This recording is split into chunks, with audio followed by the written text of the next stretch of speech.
Oh, y'all thought y'all was going to have to wait on a timer. Hell no. Let's get this going. Tonight is Out Weeks in Black Adam spoiler special. Super, super excited to finally get to talk this movie. But before we do that, we're hitting that old school intro.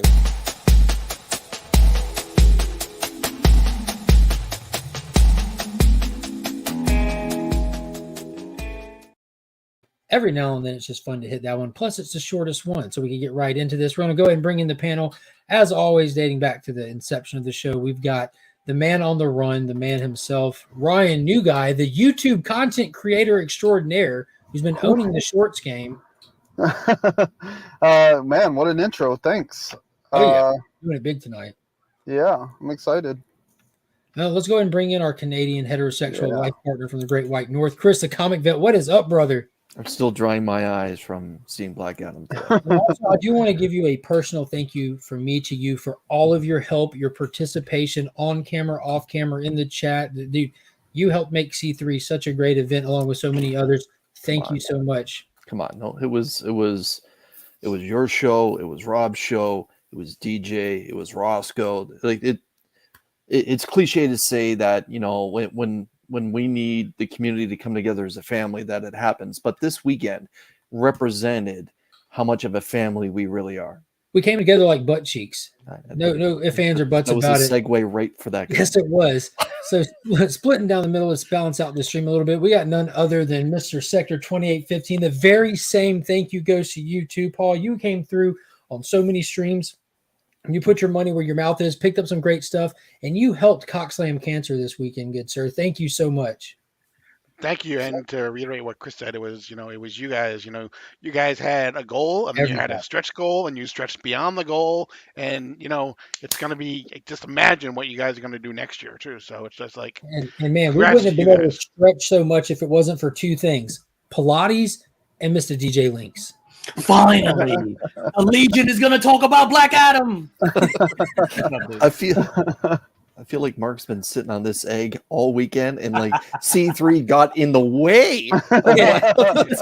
Talking about this. We had to get that goal to get to this, so we made it.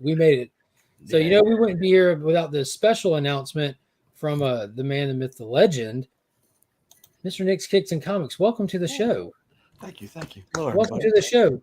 We've seen very little of Nick this weekend. Hello, normally we're at Nick's house on the weekends planning his next back tattoo, but that's a conversation for another day. Texas. Is it though? Oh, you want to tell everyone now? You want to announce it? You want to save it for another day? No. I'm not doing that.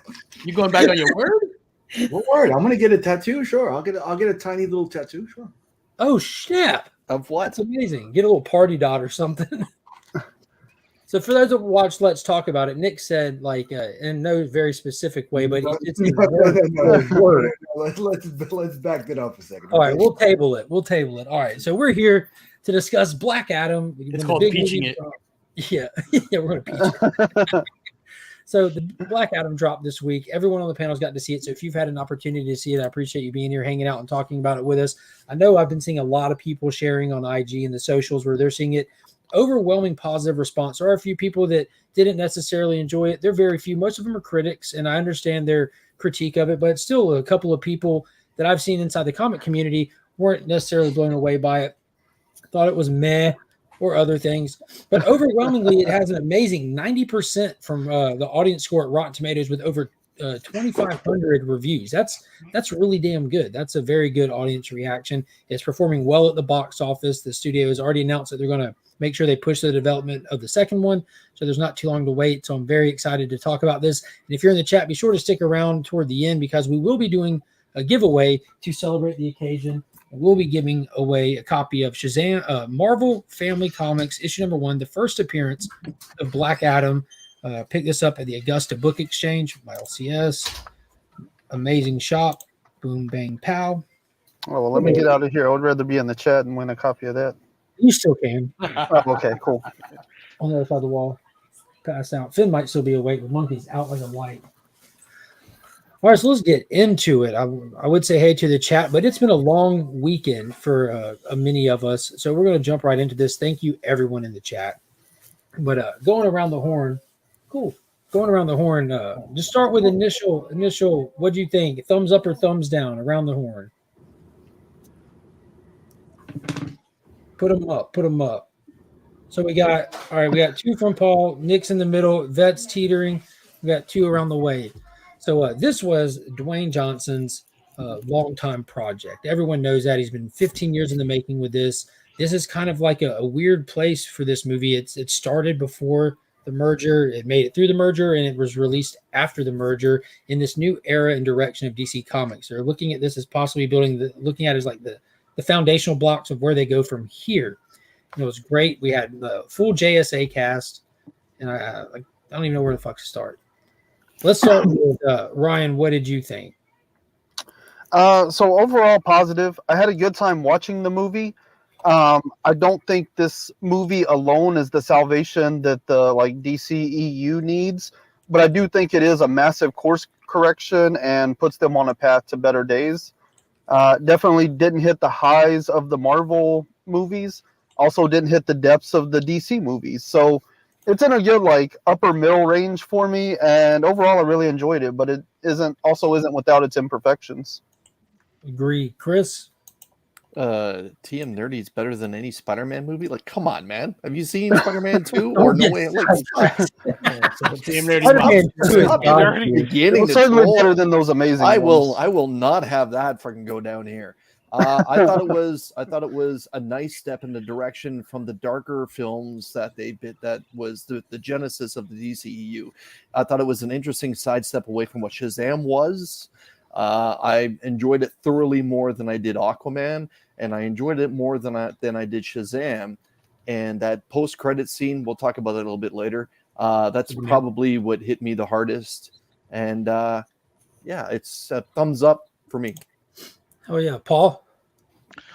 I really enjoyed it. I mean, I also understand some of the things that some of the critics have said, but I go into a comic book movie. I'm trying to think of what the term is. Giving up my belief in certain things. It's a comic book movie. And so to have it have the same standards as a movie that's set in real life in real time, whatever, with real world experiences is not the same, if you ask me. So but I enjoyed it. The after credit thing as well. I nearly lost it. I gasped. I screamed. I wept. It was amazing. Nice. DJ? I really enjoyed it. As someone who's never read a Black Adam title or a JSA title or anything like that, it was my literally first introduction to Black Adam. I thoroughly enjoyed the movie. It was a literal comic book movie, and like Paul said, you have to shut your brain off, or that whole suspension of disbelief, whatever the case may be. That's what I was looking for. Thank you for that term. It was great. Like I thought it was great. I thought it was not too far removed from Snyderverse stuff. Like I love the Snyderverse stuff. I thought this was Snyderverse light. I was surprised how violent it was. I thought it was awesome. Overall, I thoroughly enjoyed it.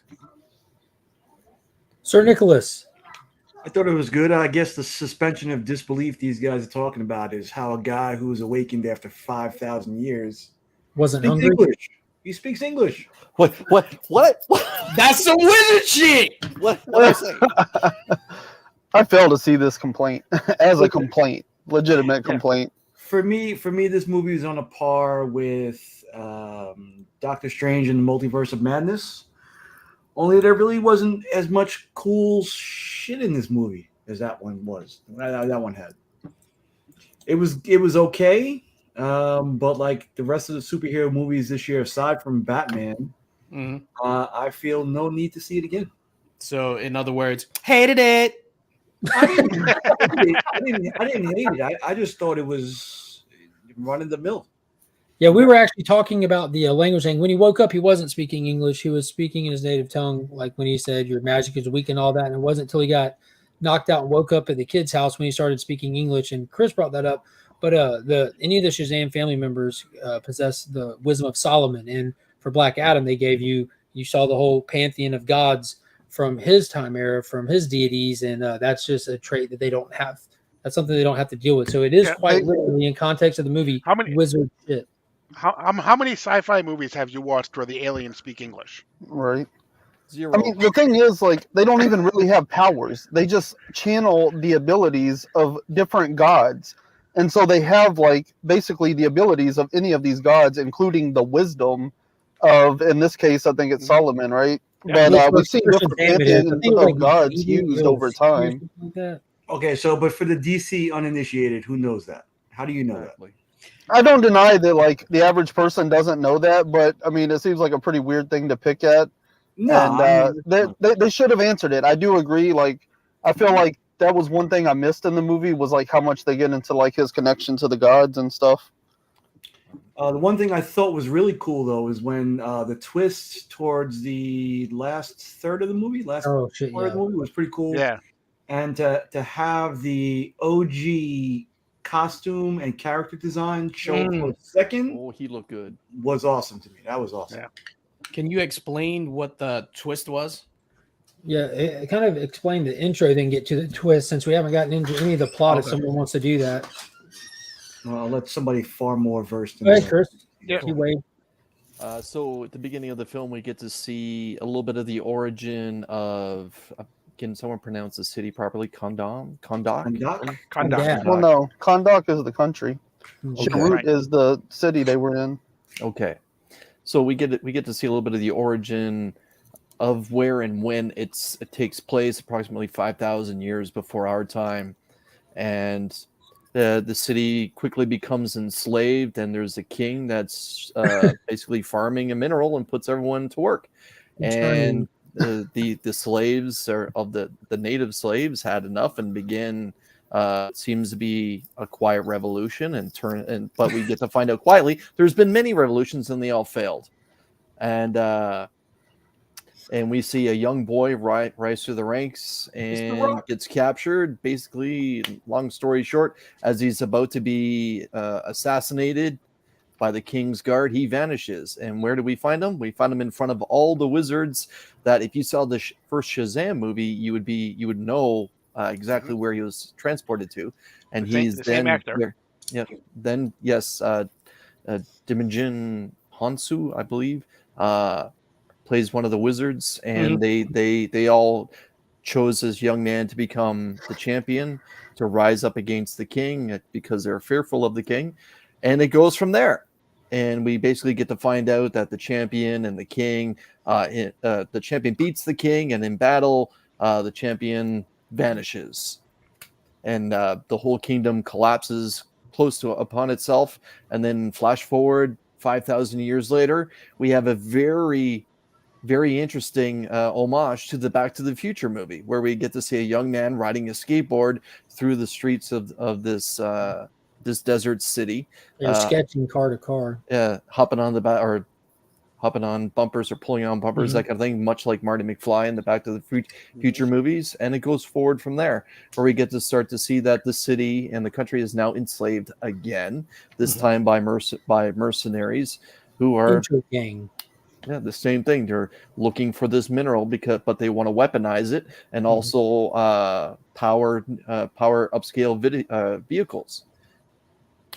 Long story short, there's a revolution that happens there, and they go looking for the champion to try and dig him up, and the crown, to move the crown so they don't find it, and try and find the champion as well, and they do, but they find Black Adam instead.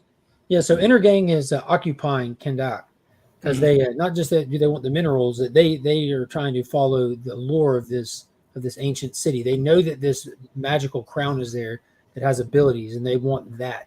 And you have a couple of people from Kandak that are like the rebels, basically working under the scenes, trying to beat them to it, trying to free their people, and that's who comes to a head inside the tomb. That she's down on her knees at gunpoint in front of Intergang. They've got the crown, and she has no option. She either speaks the words on the ground to release the champion, or take a bullet to the dome. And my God, she releases him, and the lightning bolt comes down, and he's just standing there, hood up, everyone looking at him. And Dude, that kind of plays into the elements of comedy in this movie. It had some really good balanced comedy moments. Whether you laugh out loud or you get a little chuckle out of it, it was nice little moments of lightness because when they're all standing there looking at this figure, and all of them are aware of the legend. These intergang people, none of them are like, "What could this possibly be?" It's all at least in their head. They've heard these stories at least, so they're seeing him there, and they're just lined up. It's like, "Go check him out," and then the next one says, "Go check him out," and then he gets down to the last person. He looks over, and no one's there. Shit. Yeah. So that's when it fires off. At this point in the movie, it like you hit the gas pedal and you really don't stop till the end. Black Adam grabs the dude by the neck, and you see it in the trailer. He lights him up, and then it's just this crazy scene where you get some like cool physics actually in play, like little details, like when he grabs someone by the arm and throws them, they're moving fast, their arm's still in his hand. Yeah, that was the point where I was like, "Oh man, this is definitely bigger than what the MCU is doing on their end with the violence and gore." Absolutely. There's some wicked scenes too, because like one that really got me, like when I was kind of impressed with what the director was doing, taking some really creative shots with this, is when you go back to the main female lead, the resident there who's like rebelling against. She's hiding behind a rock trying to get all their affairs in order before they run out of the cave. And you get like half view of what's behind the rock. And you just see him, like a side shot of him just like floating by and people running for their lives, and just dusting people and stuff. And it reminded me of the first Incredible Hulk movie in the warehouse where you never got that full shot of him. It was always, I'm like, dude, that's intimidating as hell. And that was actually one of the cool things about the way they did Black Adam. It reminded me of Sinestro. This dude does not like standing on the ground. He can fly. So for most of the movie, he's just off the ground, chilling. Yeah. Like, dude, this guy has to be above everyone else. He has to be looking down on people. I'm like, they just played so many little details to his character that were so spot on. And that's not even getting to how spot on they were with the rest of the cast, but we'll definitely get there. What did y'all think of that insane introduction in the cave and the way he came out of the cave? Yeah, I thought it was probably one of the most epic introductions for a character in a long time, especially for a DC character. I'll go back to the violence thing. I wasn't expecting that level of violence where he just grabs dude by the throat, flames him up, electrifies him, and the guy just melts, and then he like crushes his skull. From that moment on, I was just like, oh shit, we're in for a hell of a ride. And then to the physics thing that you said, throws a guy, his arm is in his hand, throws him down. He's bouncing around, punching people, punches a dude through the rock where he was hiding behind. But the cool thing was from the beginning too, besides the violent thing, he saved I forgot her name, but he saved her. The rock was gonna fall on her, and then he saved her. And it was he just did this with his hand. He just did that lightning shot. Yeah, and it was to show that he has, he's not a villain. He has that kind of superhero ability within him. And I just thought that whole opening sequence to me was epic as hell, as all hell. So Rock, he saved the Rock from falling on her by having the Rock fall on her. I see what you're saying. Nicholas looking like a super villain over here. Yeah, he saw what she was looking, man. I know. And it was he also, through the very beginning, through that whole part, he made very clear what his intention was. He stated time after time, like we don't kill people. He's like, I do. When he started battling the JSA. And to get back to Nick's thing before, but he was talking about the twist, right? That twist is that the person that we think is Black Adam at the beginning of the movie actually turns out to be the Rock's son. He's the hero that saved Kahndaq, and now his son has given him the power, basically. So so the Wizards had chose Teth Adams' son to be the champion to liberate the city, and he was doing it slowly, and he saw that his dad, the Rock, was injured, and he passed on his power to him to save his life. And in the moment that he did that, assassins from the king shot him and killed him. So he handed his dad the powers to save his life and died right there on the spot. So the Wizards didn't choose Teth Adam. He just got stuck with the powers. And when he says the powers born out of rage, the second that he was given these abilities, he watched his son die in his arms. He turned up on that city. And he just savagely took him out. That's why they had to imprison him. But it was heartbreaking the way that scene was delivered, and it hit. And the way that they timed it out through the movie as well, when we're like, it was just perfectly timed. Yeah, I think it could have made a big hit also if that was part of his introduction. Also, I thought it was cool as part of the turn. Yeah, But to kind of feel where that rage is coming from, I thought maybe could have been better served in the beginning also. Could have worked either way, I think. Yeah. I think that adds, that's one of the aspects that could add to it, like an increase or a different perspective on the second viewing. Even it gives it some more juice when you rewatch it. So Black Adam was this whole like rollout inside this cave, inside of his, where he was entombed. And it gets to the point where he took out all the ground soldiers. You see him floating up, and our primary characters we see from their viewpoint. And as he's going up, all you see is just smoke, explosions, electricity, and bodies on fire falling. And then he blasts his way out of his mountain just to be confronted by pretty much a small army, tanks, troopers. Oh my god! And two choppers. Two choppers. Yeah. So that I actually jumped. I actually was not expecting this. Like you see them all lined up. He's just looking at him, and the choppers just lay into him. They take off. They shoot. You see the hit. It looks like he got blown back into the mountain. And as they're sitting there, the camera just turns, and he's already by their window. Like, no, I'm like, that actually put me back in my seat. Like, oh shit.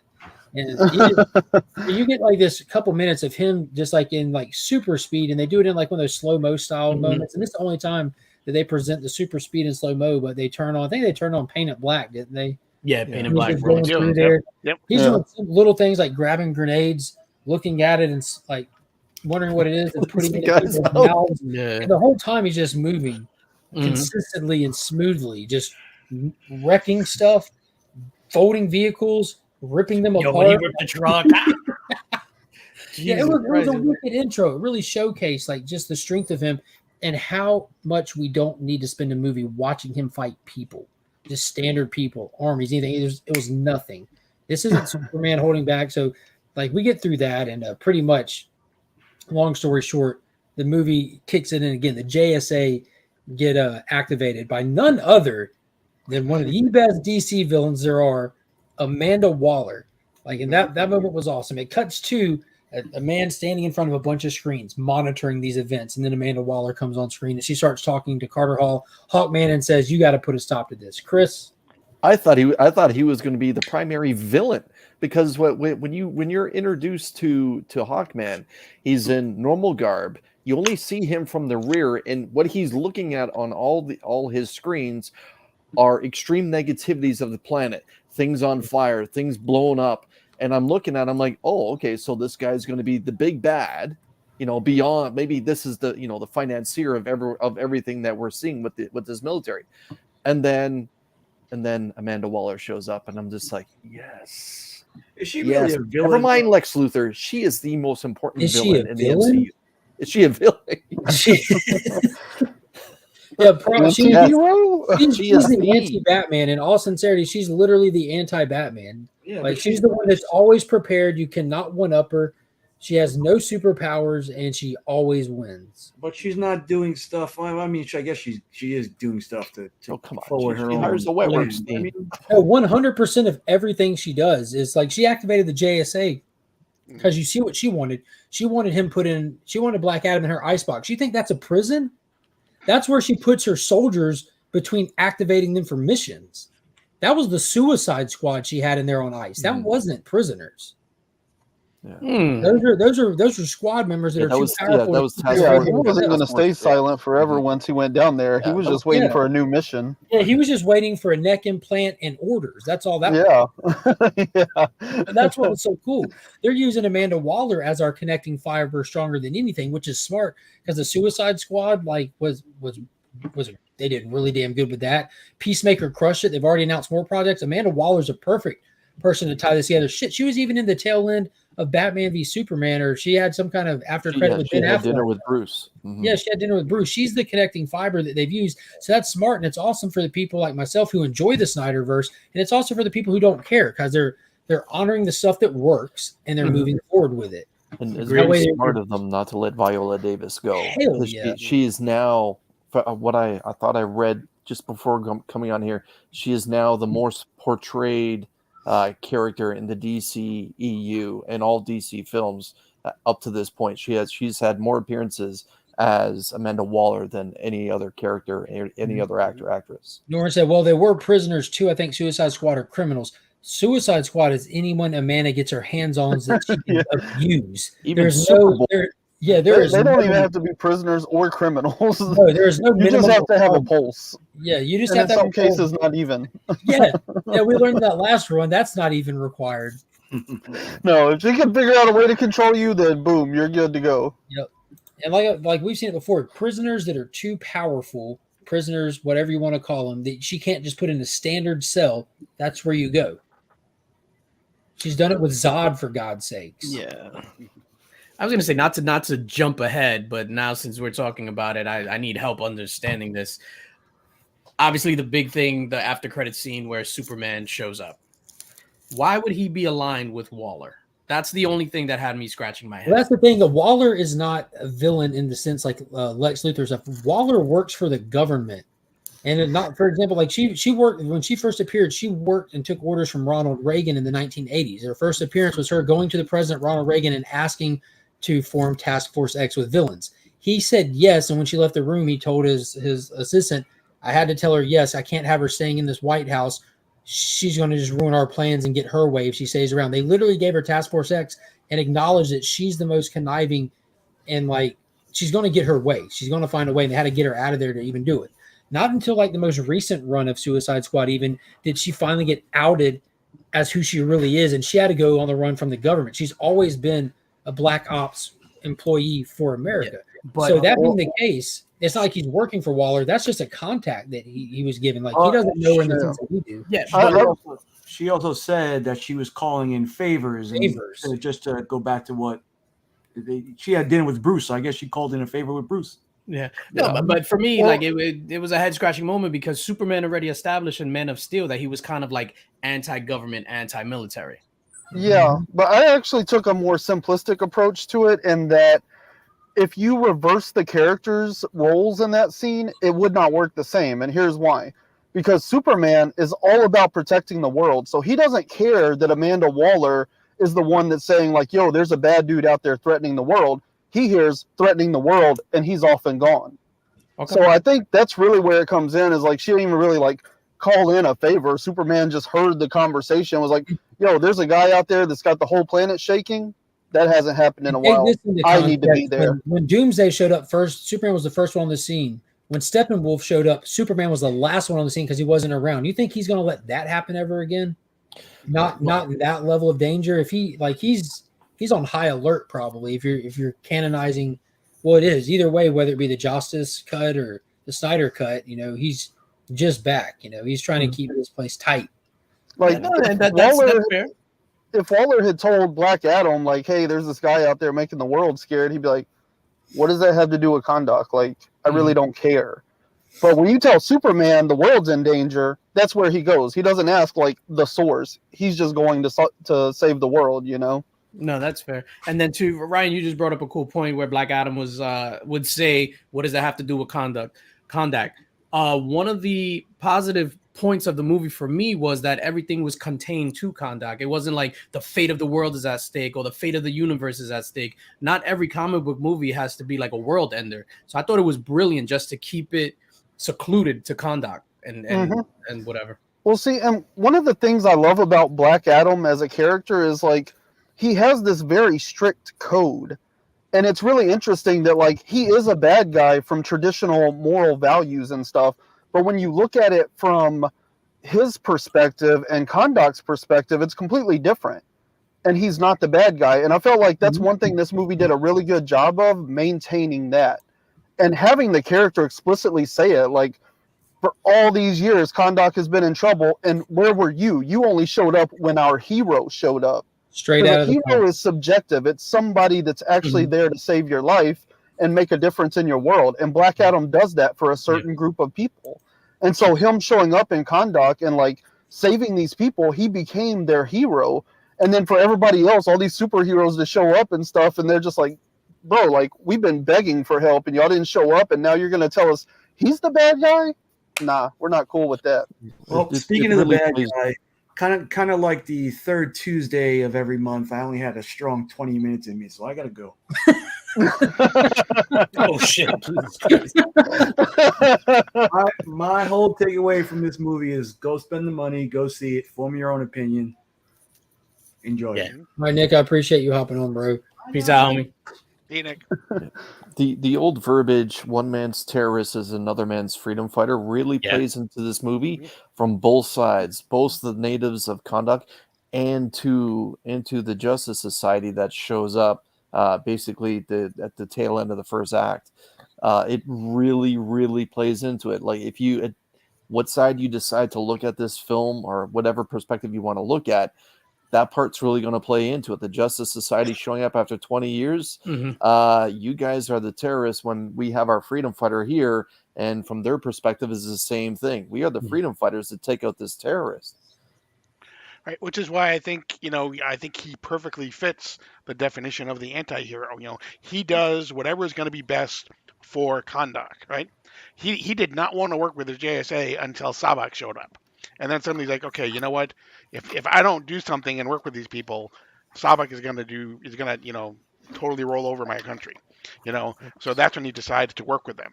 So an anti-hero does good stuff when it's going to be to whatever motivation they have, and they're not afraid to do bad stuff when it's going to be in positive for their stuff. So whatever fits so their that's why MO. I think he absolutely.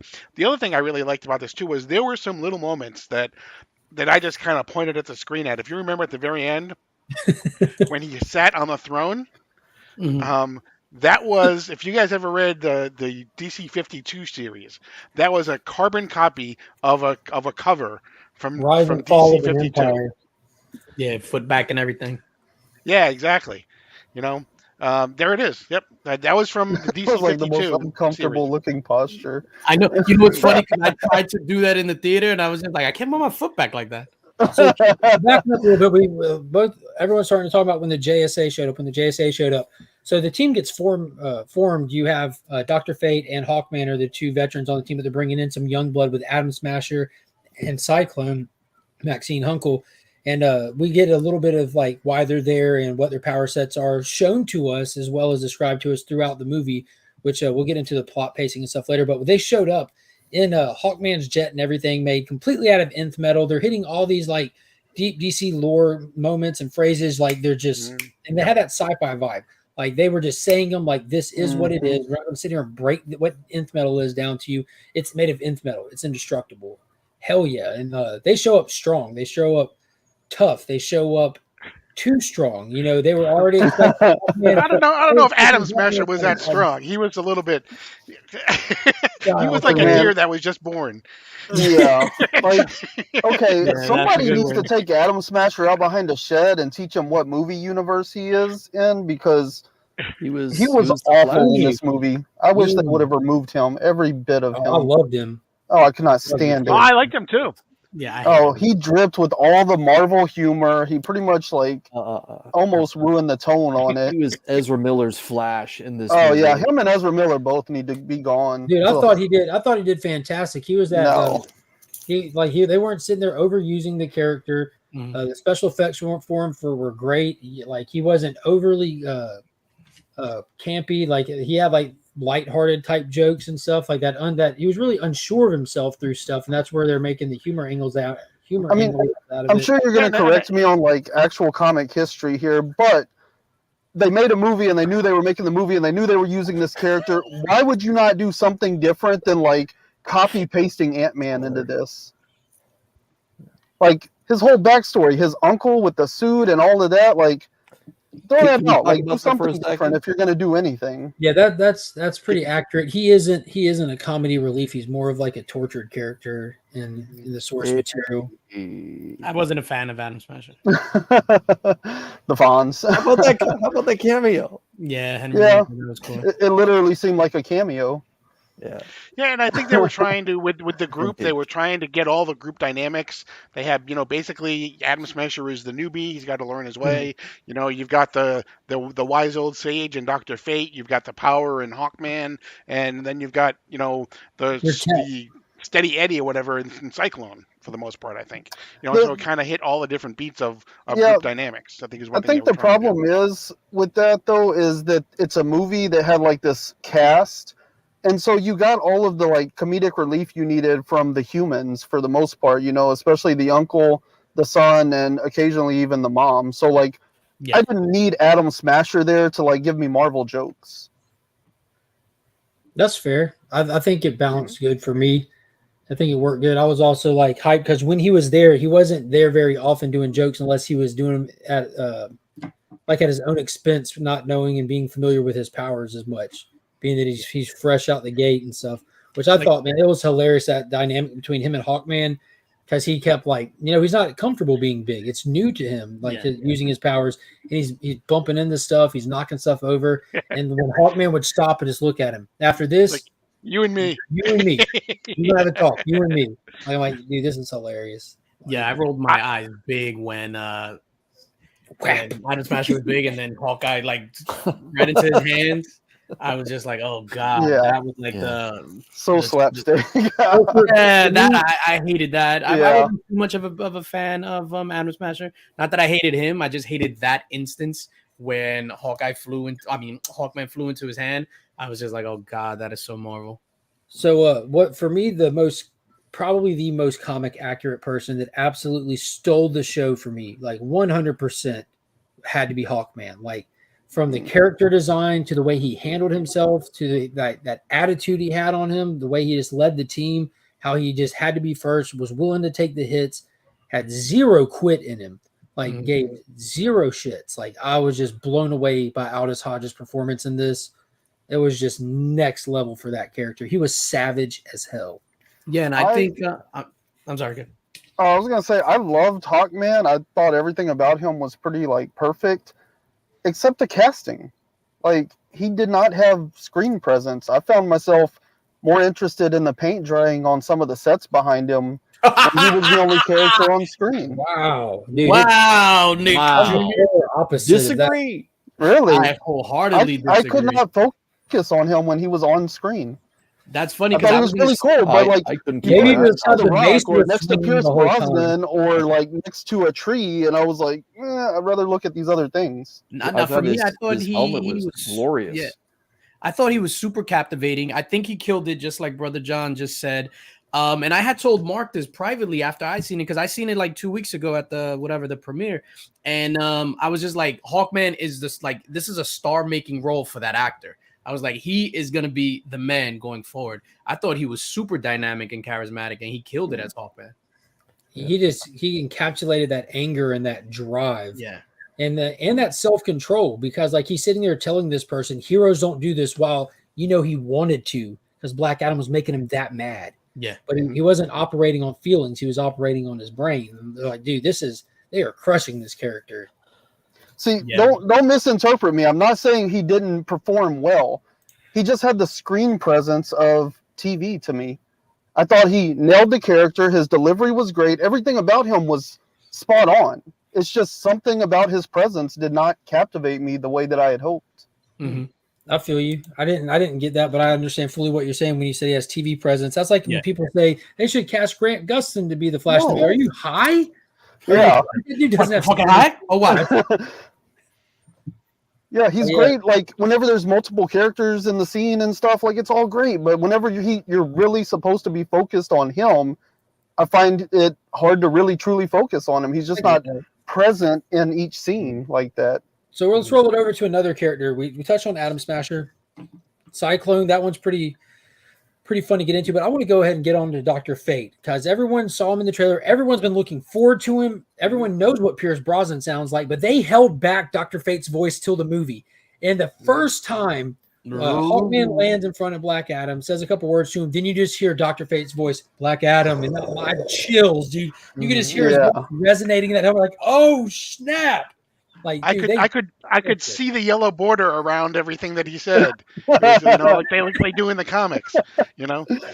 Dude, he was. Oh man, we talk about like perfect casting, right? When they get it right, this was one for me. I really like Pierce Brosnan, and honestly, opposite. Like especially in the scenes where him and Hawkman were together, like whenever he's telling the story on the ship, right? Like all I can do is look at the pain and torture and torment in Pierce Brosnan's eyes, and then Hawkman's just kind of sitting there with wide eyes, like looking up at him, corner-eyed, and I was like, yeah, like that's it right there. That's the difference. Like Brosnan has this screen presence that I'm just like, holy crap! Like I got to watch and listen to every word you say. Chris, what do you think of Dr. Fate? Hawkman? I don't have that much experience reading the character outside of crisis events over the years of me reading comic books. I've never picked up a Dr. Fate comic. I don't know if there is one, but I've never read him individually outside of a massive event. And yeah, I enjoyed his golden eye. No, I thought Pierce Brosnan had fantastic chemistry. What was the name of Hawkman's Aldous actor again?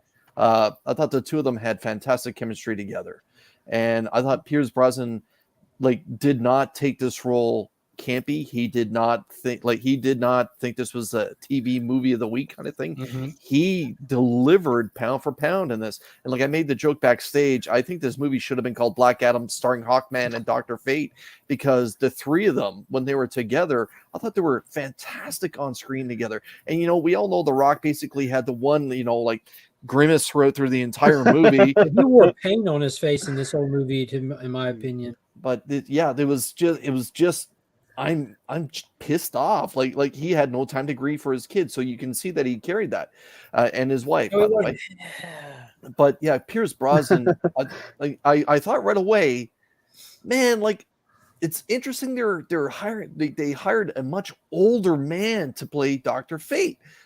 And then they gave you that little bit of a quiet origin where he talked about being basically 100 years old. And remembering the first time he saw an airplane when the RAF took off, or the RAF squadron left England. So then. And see, that's one of the things that I loved about it is the way that they just gave us a little bit about the JSA Black backstory. It's not their movie. And if you pay attention to the movie, when Hawkman and Fate have been talking about doing this together from the beginning, and Fate is 100 years old, and he's looking at a man in the prime of his life who is also the same age, who's not afraid of death.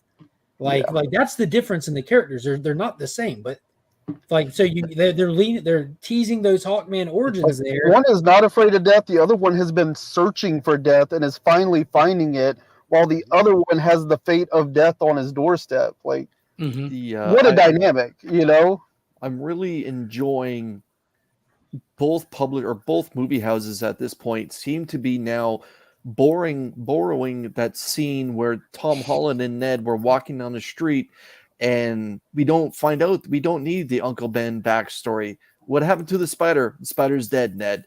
They really we don't need that super long backstory. You don't need to see Bruce's parents get blown away every single time. And they really did that with Black Adam here with the characters that were not Black Adam. We got that little bit of Dr. Fate. We don't know that much about Hawkman, but we got some of Atom Smasher, and we got a little bit of Cyclone as well. And that was more than enough. So I really hope that both movie houses move forward with character development like this. Okay, let's just give us the situation they're in. Give us that 30 seconds of backstory where we can find out a little bit about them, but move forward and get the villain on hand. Yeah, and the other thing is, obviously we haven't mentioned this, but since this is spoiler filled, the fact that Dr. Fate knows what's going to happen. He knows basically what his fate is, right? But I'm also not convinced that we're not going to see him again in a sequel, because he's just a vessel, for the Lord of Order. That's basically all that he is. And we don't ever see what happened to his helmet at the end of the movie, which is where everything resides in his helmet, in an amulet too. But they didn't really have an amulet on him, so I'm assuming it's all in the helmet. Yeah, I mentioned this back. Go ahead. No, go ahead. No. I'm sorry. I thought you were done. Go ahead. I was going to show, either there could be another Dr. Fate, and history and DC history has shown us that there have been multiple Dr. Fates as well, so that's possible as well. Or, maybe Remington Steele is out there somewhere. I understood that reference. Predecessor to James Bond. Yeah, so I obviously there's been numerous Dr. Fates over the years. We had Hector Hall was Dr. Fate, which is Hawkman's son, who is actually looks older than Hawkman because of Hawkman's abilities that they don't touch on in grave detail in this, which leaves us more for if they want to do something with that character in his movie kind of thing.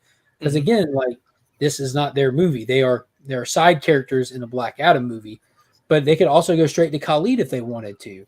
Mhm. Like, there's so many options that they can do with Doctor There's Fate. there's the 90s Doctor Fate, which is like a 180-degree turn, of Just fate. Jared. Enza Kate, his wife, was a Doctor Fate for a while. So there's lots of ways they could go. Now, I was going to say something really before. It's not adding much to the Dr. Fate thing, but one of the things that I disliked was that every time they showed him, he was taking off his helmet. I don't disagree with that. Mhm. Yeah, I didn't love or hate it because he doesn't have eye slots, and I think it was important for Brosnan to like bring that level of like depth and gravitas to the whole story and really give it that impact. So I think they could have done less helmet taking off and still achieve that. It was obviously important that he took it off whenever he gave the speech at the end to Hawkman. And stuff like that. But there was also a lot of times where he does take it off that they probably could have just left it on and showed us actual Dr. Fate, that it would have been just as effective. Yeah. But I do think he needed to remove his helmet occasionally because his eyes brought so much weight to the whole story. No, I don't disagree with that. Kid's going to be I don't want him to leave the helmet on or off. It doesn't matter. My gripe was just the act of him constantly taking it off. Yeah, I think that I'm kind of used to that. Like, that's it was almost stock footage. Like you could go to the scene with it already off and it's in his hand. Like, yeah, it was just I think literally the I'm act of him. Superhero movies always taking, like, I remember when Tobey Maguire Spider-Man movies came out, like that was like a big thing. Like, why does he always take his mask off? Yeah. And then by Spider-Man 3, like, as moviegoers, we're like, yeah, we get it. Like, you paid the actor, you want the actor, and now at this point, Cap takes it off, Iron Man takes it off, Spidey's always taking it off. Like, that's just what they do. I think that I've become a little bit accustomed to it. Yeah, and I also think one thing that happens too is that he stops being Kent Nelson when he puts on the helmet. And so there are times when he wants to be a human, and there are times when he puts that on, he totally becomes Dr. Fate, an agent of the Lords of Order. Mm-hmm. I don't know. Like they borrowed heavily from Iron Man when he put the mask on. Like there were scenes at the end where he had the mask on, and they gave you that Robert Downey junior appearance where he's looking through the mask, but you're seeing what he's saying and stuff. The movie borrowed a lot from other films. Let's be honest, but good popcorn movie. Like I said backstage. When last year when we did this for No Way Home, I said this is the greatest comic book movie. This is going to save the MCU, and I was right because the MCU hasn't done anything since we're talking about. But Mark pointed out, Chris, it was really good. I agree with you, but it's full of plot holes. So take it for what it is. And this movie is the exact same thing. It's a very good movie. It's a step in the right direction that DC's needed for a while on the big screen since that young girl took her life.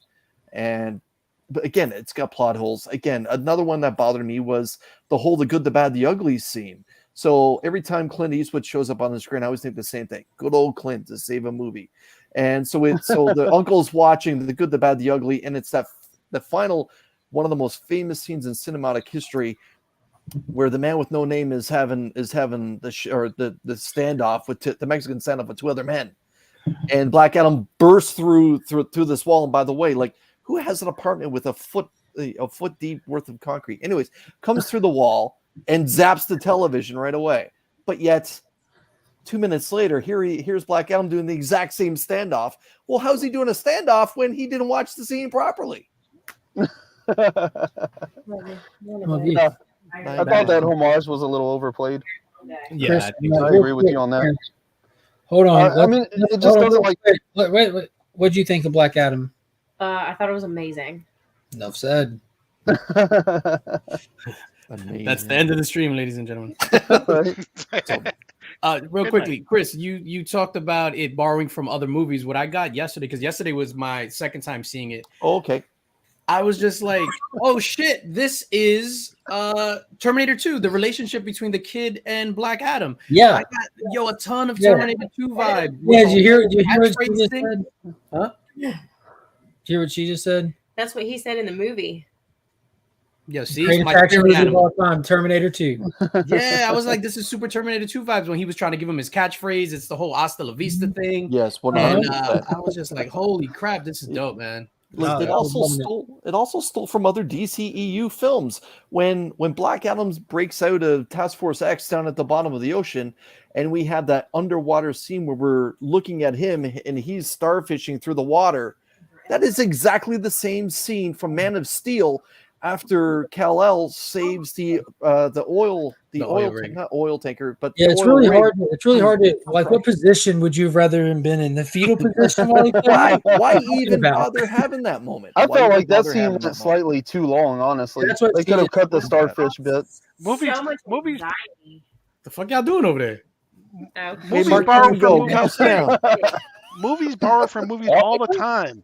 Star Wars: The Yeah. Force Awakens borrowed the entire Episode 4 and made.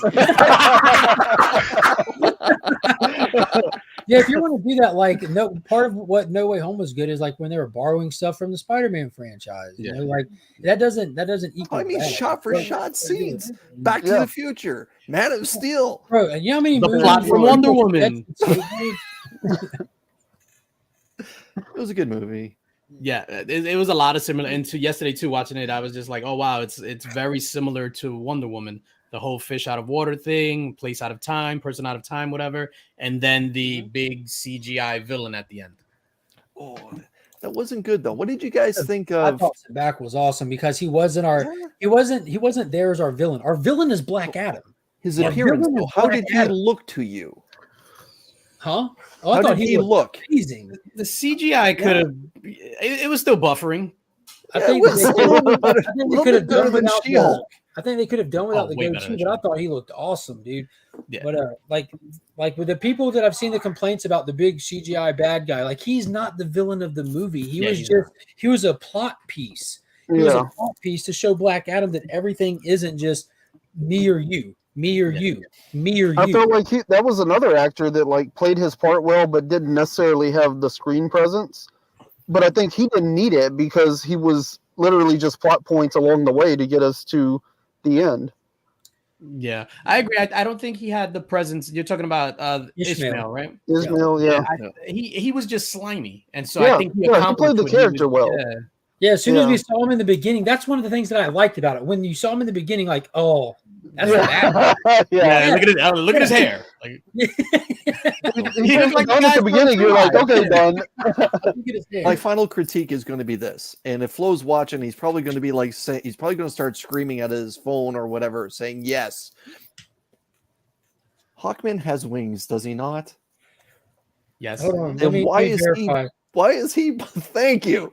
Then why is he running up the steps of the castle? Well, I in said the final same act? thing. What the hell? He's I said banging that- on. I was banging on the screaming, prison. fly, man. man. It's Yeah, I was literally in your screaming, name, fly. Hawk, man. We can all agree that was dumb. Yeah. Like, oh, guys. Yeah, I'm just wondering, like, Unofficial, bro, just look over, see what you see, tell everyone what you see. yeah, I was It was a narrow space. Well, I was just assuming that maybe like I thought about that after the movie because like that was a really intense scene when the entire JSA was coming in to try to get there to save Fate. I'm like, dude, what was the deal with that? And I'm just assuming maybe like because they gave us that camera angle low from behind him, just looking up the steps. We don't know what it looked like from a wide shot what he was dealing with. So there's some stuff that might be like that like from a production standpoint where they're standing there looking at the vast thing, deciding what they're doing versus what you see out of a camera that you might that might have just been a filming miss on their part from a production standpoint to not review to us viewers what they were actually looking at in a proper sense to understand. Yeah, they could have done something like when Fate turned it into a prison that he was inside with the big bad. They could have had Adam Smasher grow and just basically say what he's seeing, or Hawkman flying up, smashing the mace on it, trying to get in, anything. Yeah, he other was than banging just too standing long on the that ground, thing. and then as Yeah. soon as it starts to crumble, he runs up the stairs. Come on. Come Yeah, on. they even cut to it at one point, and Hawkman is still like, Well, he was hitting that shit. He was Yeah. fine. Okay, so He that's was, enough he was negative. giving it his all, you know, just not to the right assets. They did go back to it in the final fight against Sabak. You know, Sabak, the villain that was powered by the mineral that hurt him in the beginning. Did you watch the movie Flo, or you just He got three Other lashes no. from the first from the first blow, right? Yeah, so it shows you that When he Eternium catches a actually rocket. does do damage to him, and then they create he's a reading villain out of Out of Eternium. Eternium, yeah. Oh shit, Flo, you were just exposed, Flo. Thank you for carrying my bag to NYCC. Flo just got. No. No, but speaking of that, one thing like when he does finally surrender to the JSA. Like they actually get to the human in him. We find out what's going on and everything with like where he's coming from with the whole twist we talked about earlier. He says the magic word and becomes just regular old Teth Adam without the powers and surrenders to the JSA. Like just feels defeated, feels like a man out of time. Which feels is like a he has plot hole nothing. that nobody called out. Dude should have aged 5,000 years. What's really going on? They've done that in some. They've done that in some stories. To your point, but they've in other points they did exactly what just happened here. They shrunk him down though. Yeah, supposed it did to look be. kind of weird. Like they did that on purpose. Like he shouldn't. Like They took the juice away from him. Yeah, he definitely did not look like the champion when he shrank down. But what I thought was cool. So what we see of Black Adam for the majority of the movie is him in the suit that you see in the trailer and everything. The suit from back in the day, from when he first wakes up, rocking the same dirty busted threads, which you don't even realize are dirty busted threads. Because when he depowers, and then he finally gets back around to firing back up, fresh suit. You know, like you hit that reset button. Dude came out looking like I thought like it looked good and comic accurate with a little movie flair. He came out looking comic accurate as shit with the yellow belt. Yeah, wristbands, the boots. I'm like, oh my God. Dude, it was amazing. Like, dude, they really hit on some fanboy moments. They said that this is for the fans, which means it was not for Flo. They said this was for the fans. Oh man! Because the Wizards, they updated their branding in like a couple thousand years. So when he said it in current time, they had to give him the current suit. You got the Cartier version. He's all bougie. Look, I'm just going to say, if the villain never chooses to have horns on your head, just a bad idea. So Bach, it was awesome watching the fight. Like he was powerful. The JSA couldn't stop him on their own. Black Adam was having a tough time with it. And finally, when it comes down to it, they kind of show you that Black Adam is not like professional at harnessing his powers. They show you like he can have like rage outs and just go full on like electric explosion pretty much. He has one accidentally and almost harms the people that he's trying to protect in Kahndaq, and it upsets him. So at the end, like you have him and Hawkman actually fighting side by side against Sabak. Hawkman having picked up the Helm of Fate, the eyes fire up on it for all the people like, where are the eye holes? They're there when they need to be here. Dr. Fate has sight beyond sight. All the way back in the 1940s, he pointed out that he doesn't even use his eyes to see. Like, get out of here with that shit. But they gave you the eye slits, which instead of being just all there, it was a huge fan moment. But you get Black Adam actually getting in control of his little Hulk out moment. And he grabs Sabak, flies up, and you think he's about to rip this dude's horns off, and he straight up sentries that bastard. Like, just straight down the middle. I'm like, oh, my God. Like, Sentry get ripped down the middle or in half? Sentry grabbed Carnage, flew him up, and ripped him straight down the middle. Oh, okay. I thought you meant when he did the Hobgoblin. Amazing Spider-Man 238. Sentry grabbed Ares, the god of war. I thought you meant when the King in Black ripped apart Sentry. Like he took Sentry just King in Black. They did that to him. That was an homage to what Sentry does to people. But they let Black Adam just rip this dude right down the middle. It was insane. That I popped huge for that. I was like, holy shit! I couldn't believe they did that. That was my main reaction. I can't believe this just happened. It had one of those that it had that Superman Zod feel to it. Like, what he just did. Yeah. Without the same. Send him the mail in Black Sentry. Okay, so that reminds me of another movie, but we're okay with that. But the other parts we don't. Just to comment on that flow comment that you just showed. You know, the guy that was in the chair next to me, during the previews, they showed Shazam 2 or whatever, you know, which that trailer, what the hell? But whenever they showed that, he leans over to his girlfriend and he goes, "That's Black Adam's villain." And I was like, "Wait, this is where we're at in like in pop culture." Like, wow, that's hilarious. His girlfriend and Shazam is the villain. All right, he's not wrong if you look at it from Black Adam's perspective. It's all about perspective, right? Yeah, right. One man's terrorist. A big shout out to Flo Dameron, who's clearly on the Marvel's payroll. Right. Yeah. Wow. I will say, like there's a ton of stuff about Disney, Marvel, MCU, CGI problems and everything. This movie, like, other than there was a little bit of cartooniness to Sabat at the end there, but for the most part, this movie was like top-notch CGI quality, It was and it was bright. It didn't have that like sludgy gray tone that every like Marvel project has these Yeah, days. Black Adam was And I just think it floating in the definitely air. proved that Whoa, whoa, Disney come on. has the budget to step up their CGI and just are too busy putting it in everything. I love that it was all in the daytime too. So they Daytime do movie. nighttime stuff to Dude, hide the Cyclone, CGI. Cyclone, all those colors, like that Yeah, was that was beautiful. The incredible. way that Maxine moved, it was like watching a ballerina tornado. Like it was so graceful. Oh, I so loved it. smooth. Yeah. You could just see like the force in what she was doing, and You she was wordsmith, such you. a lovable character. Like Yeah. she was like delightful to have on Like this screen. is one of those times where we're gonna, like if this were a Marvel project, what would happen is now there would be like 6 Cyclone projects in production for some reason. Are But there not? her being a small part was just absolutely amazing. She killed that role, and whenever she comes into play, like, oh, it's just like beautiful to watch. I love like her little like tragic piece of backstory, but then like she's turned her life around. She's got everything going for her. She's like super smart and scientific, but then she just like lets go, and this like inner artist comes out, and she is just a machine. And I was like, this character's awesome. I love her role in this. I want more of her in the background. Like, come on. Whoa. Her CGI, her special effects was totally done 20 years ago in The Frighteners. Like, someone said, this is the best CGI I've ever seen in a movie, hands down. Come on. Whoa. Pump the brakes here. Avatar?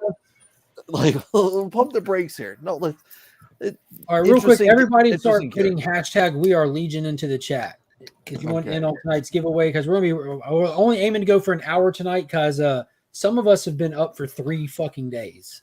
Yeah, I know. I don't know how I did it. The one Yeah. thing I, You're an animal, Paul. You're an animal. One thing thing that I- didn't work for me, not that it didn't work for me, but I wasn't like, oh shit, was Harcourt from Peacemaker. Oh, fuck. Oh, Like I was just like, oh, okay, fan popped. yeah. I was I like, did. I started slapping my wife. That's hardcore. You gotta watch Peacemaker. I'm telling you, you gotta watch it. yeah, I was like, I thought that was smart because, and under no circumstances would Waller be there, nor should Waller be there, because Waller's above being there. of course. So who does she send? Harcourt, because Harcourt is still on her shit list for hitting her with a fucking golf club. Yep. Right. Yep. Yeah, I was just like, yeah, okay, yeah. Yeah. Yeah, I was pretty indifferent to that moment. That's the word that I was looking for. Indifferent. Ryan, Yeah. you wordsmith, you. One thing I've I been didn't need wanting it, to did talk not about. need it. Who cares? Ryan. Whatever. So One thing everybody I've been put wondering hashtag We Are Legion in the chat, because in just a couple minutes here, and I mean literally a couple minutes, we're going to be giving away Marvel Family #1, the facsimile that just came out. I think this past week, was it, Chris? Yep. This Wednesday. Yep. This Tuesday. This Those past new eyes. comic book day. Yes, sir. This past new comic book day, which is subject to where you may live. But this is the 48 first hours. appearance of Black Adam from 1942, I believe it is. The first time it's been reprinted like this. So this is Ever. amazing to get a single issue of Black Adam. So you can actually get the original origin of him. And this is the only time he appeared in the Golden Age at all. They did this one-off story with him, and he didn't appear again until the Power Shazam in the Silver Age, which is like that one that's actually sought after. This is unobtainium. So this is how you get it right here. If you want to get a piece of comic book history and actually sit down and read this awesome story, and here's your chance. Everyone's invited to participate, to jump in the giveaway. Just put in hashtag We Are Legion. If it lands on Flow, we'll just spin again. It's cool. Wow. 2 years ago. 2 years ago this month is basically the first time this upper row here, known as a triad, got together on Sunday night. And I can remember that first episode. Joffrey, redo your hashtag, buddy. The first time I joined this panel, we got into talking about Henry Cavill. And I said, you cannot have the DCEU move forward without Henry Cavill as Superman, and you can't move forward in the DCEU without Superman. And ever since, basically, not every Sunday, but every other Sunday that I join this panel, he comes up. And this summer we were teased at San Diego that Henry Cavill may show up. And then there was those odd rumors that he may show up at D23 being hired by Marvel. And I've said all along, I don't want that. Henry Cavill is this generation's Superman. The one thing, if people can go out there and slam the Man of Steel, they can even take a crap all over Batman versus Superman. But that was enough of that. The one that you never hear is people bashing Cavill's performance as Superman. Yeah, he plays a great Superman. And when we finally, after 2 years worth of nothing but utter horse shit, be delivered to anyone that enjoys Superman the character and Superman on the big screen, well, for me today, it finally paid in dividends. I started tearing up when Henry Cavill stepped forward out of the smoke as Superman. Because anyone that's a fan of Henry Cavill as Superman has been put through the fucking ringer 500 times back and forth by this monstrosity that was the leadership. Thank God they're gone. Thank God they're gone. Walter Hamada officially out of the job this past week. Not out of a job, but out of DC. The single individual who has been fighting against Henry Cavill's career is now fucking gone. So God bless Dwayne The Rock Johnson. God bless Danny Garcia. And thank goodness we finally got our Man of Steel back where he's supposed to be. And let's move forward in the DCEU, because there's only one way you can move forward in the DCEU, and that is with Superman in existence. You can't have Superman not in DC films. DJ? Yeah, there were some reports today, though, that Cavill he's only signed for that one appearance so far. He's not signed for any movie. It's not that the new brass at Warner Brothers Discovery wants him bad, but so far he basically just signed on a one-off to do that appearance at the end of Black Adam so far. Yeah, and I like the way he showed up. Yeah, he had a version of the curl. Yeah, the curl. Mm-hmm. He had too much makeup on. More of a bright yellow. Yeah, vibrant logo. He had too much makeup on though. I was just like, yo, they went hard on the blush. At least he shaved his mustache.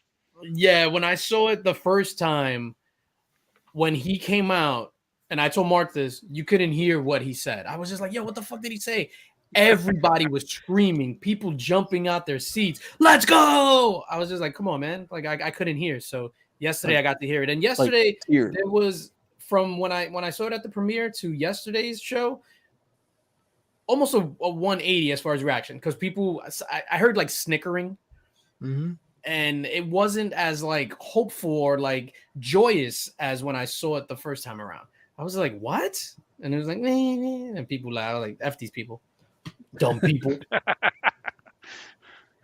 So yeah, the Superman thing was pretty much the end of it. That capped it all off for me. I knew it was coming. I was ready for it, and I still was just overjoyed. I yelled, I clapped. I was ecstatic, absolutely ecstatic. The Rock absolutely delivered, like Chris said. Like, big thank you to him. He knows that the fans wanted this. Like legit. His where he comes from is why this movie was so good for the fans. I don't care what anyone says. I've been in the comics for a long time. I enjoy comic book movies, and I've been listening to people for the past year say, this movie just wasn't for you. They don't make them just for comic book movies. Man, fuck all those people. That's what these movies are supposed to be for. Like, that's why they make them. Oh, they're making for a wider. Oh, well, bring me. I'm a comic book fan. Bring me my next Disney princess movie. They ain't made one for me yet. You know what I mean? This was a movie for comic book fans. That's what they're supposed to be. It hit on every level for me. It was absolutely flawed, but when you watch it, you don't. I immediately came out of that zone of critiquing this like it's fucking Seven. You know what I'm saying? I was in comic movie mode from start to finish with this. Like, it was fun, man. I absolutely loved it. Yeah, Bruce went and saw it today too. Chris, other Chris went to go see it today as well. Him and Kelly saw it. Well, very good. So, like, House of L says he is this generation's Christopher Reeves. Chris, comic vet, said, that this is Henry Cavill is this generation's Superman. For the people that don't know The Rock as the wrestler, going forward, they're going to know him as Black Adam. Like, absolutely. That's how good he is at that role. Mm-hmm. All right, so we're going to do this giveaway for that We got everybody. If you haven't put hashtag We Are Legion in there, be sure to put in there right now because I'm going to spin this. Pop so shit. There we go. Pop Savage in the building. Pops, easy. Let's see where Mark gets it from. That was Jasmine. Jasmine's the Disney princess in Aladdin. Well, isn't there like the Simpsons short where they're like, "Oh yeah, we're owned by Disney, so now Lisa is a Disney princess." Marge. All right. Here we go. Flash, I know Miss Scorpion King. There you go. So we're gonna finish that entries. Just got one more. We're drawing in 3, 2, 1. And the winner of Marvel Family number 1, the facsimile from this week, goes to DJ Links. Almost. Brother John. Hey! All right. Congrats. Thank you so much. He earned it today. Oh, yeah. So Guess what, though? Everybody's a winner because I actually have shorts coming out this week that cover that exact story. So, dude, dope. Nice. I'm not going to watch it. I haven't been able to read half my stack this week. I still haven't read that. what? Dude, I haven't been able to read that. You know what? I've been busy, bro. I've been real busy. No doubt. Don't get me wrong. I didn't even finish some of my books this week. But, yeah, it's a good story, and it's only like a portion of the book. So, Nice. So I hope you enjoy that, Brother John. That book was actually rushed to production, so there's a very small window on the order for it. So a lot of people weren't able to get some. But thank you everybody for coming and hanging out tonight. We got to keep it short tonight. I'm burned out. My whole head's burning between my ears. What's going on, Kelly? And I appreciate everyone stopping by. I'm glad that a lot of people are going out and seeing it. Are we going to rate it? Are we going to rate the movie like right here? Oh, it is definitely green. Okay, Yeah, so I'm going to do it for Mark. Normally, I kind of go like recently we've been going down with orange, but now I'm gonna go with like blue. I give it blue. There is right no now. blue. There is no blue on the scale. Mark's Yeah, I ball of give it definitely super green, man. It was fun. It was good. True to the characters, the great pace story that had just enough plot to keep it progressing and keep it delivering. But yeah, I had about how many Maple Leafs you give it, Chris? Right. I give it a solid 3.5 out of 5. DJ, how many handies? I give it a good 4.5 handies out of 5. Paul, how many power batteries? I give it 8.5 power rings. 8.5 power rings. Ryan, how many 10-gallon hats we going with? oh man, I give it easily 4 out of 5. 10 gallons.